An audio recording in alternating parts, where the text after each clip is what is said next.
તો હવામાન નિષ્ણાત પરેશ ગોસ્વામીનું મોટું અનુમાન વરસાદને લઈને રાજ્યમાં 2 દિવસ ભારેથી અતિભારે વરસાદની આગાહી કરવામાં આવી રહી છે। પરેશ ગોસ્વામીએ મોટું અનુમાન લગાવ્યું છે વરસાદને લઈને, જેમાં આગામી 2 દિવસ ભારે વરસાદ ગુજરાતના અનેક ભાગોમાં વરસી શકે છે। અલગ અલગ વિસ્તારોમાં ભારેથી અતિભારે વરસાદની શક્યતા સેવવામાં આવી રહી છે।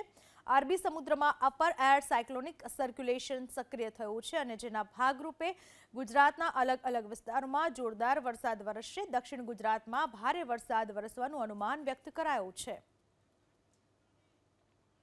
ગુજરાત અને અરબી સમુદ્રના અમુક ભાગો ઉપર અપર એર સાયક્લોનિક સર્ક્યુલેશન સક્રિય છે।